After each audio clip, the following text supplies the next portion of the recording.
Alright, just a reminder for guys that we're having a hard time uh, with figuring out how to incorporate this in. I changed my plan. So what I'm going to ask you to do is once you have this done correctly, that means you have a decent chart title. Chart title will probably mean distance over time of a free falling flashlight. And once you got your title, you have your distance over time, right? Here's time, here's distance. We kind of talked about this in class. This is not a good representation.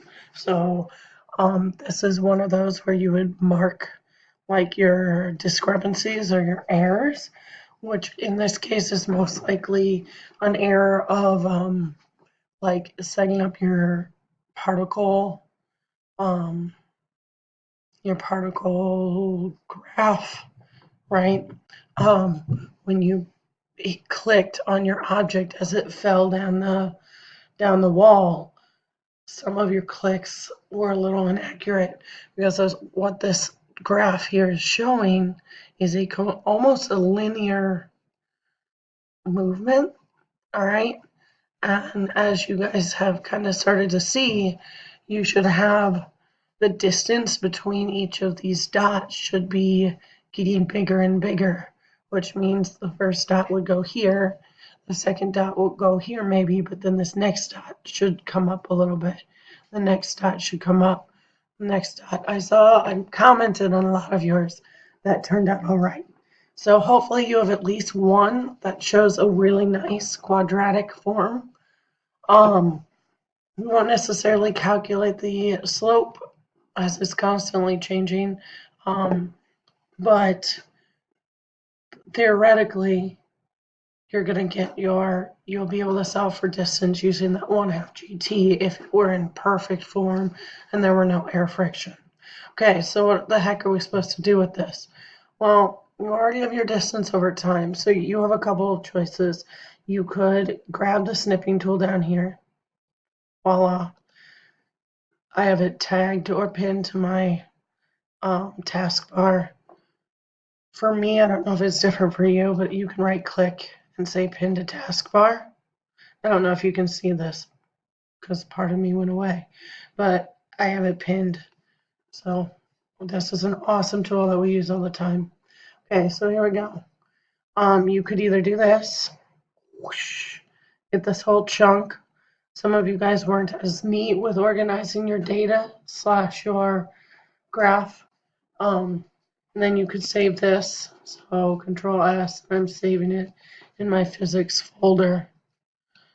So here we go. Here's my physics folder. Here's my, well, we're still in linear motion, so I'll save it here. And this is flashlight free fall. Okay. So you would do that for all three. The other choice you could do is you could say new, and you could just do the graph. I would accept that as well, as long as it's a well-done graph. Again, save, free fall, flashlight, graph only. Okay, I think I misspelled that, but I'm not going to stress about it right now. Okay, now we're done with Excel. Make sure you save it just so it's there for reference. And then you're going to pull up your drive. What was it? It's the free fall. There we go, free fall lab analysis. And then, oh, this isn't the right one, but you get the idea. Then you can insert your picture. So I'm going to get the actual correct one. So that way you have a better idea. There we go, student free fall graphing lesson. So down here under all this, under data, I would really like to see you line it up. I'd like to see you line it up with the data from Capstone that you took. But you choose insert, image, upload from computer, navigate to the folder that you want, in your motion onto, so here, free for all flashlight, And then here's this. I'm pulling them both in at the same time. So obviously this was Cody's data versus mine.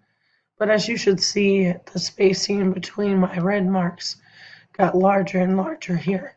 So consider this your particle diagram, right?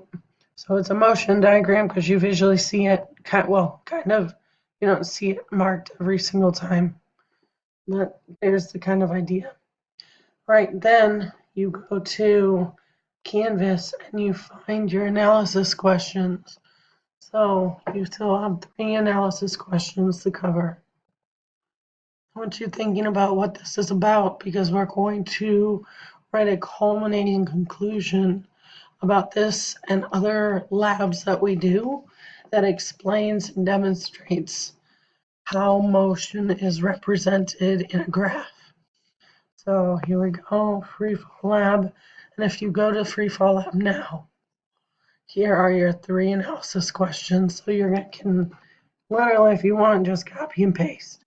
For number 1, do not tell me there were no issues. Every single person had some sort of weird issue with their graph.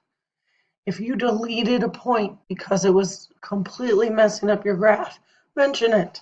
We're human, we're imperfect. Please make sure you let me know what you do and what your errors were. All right, that's it. Have a good night. Bye.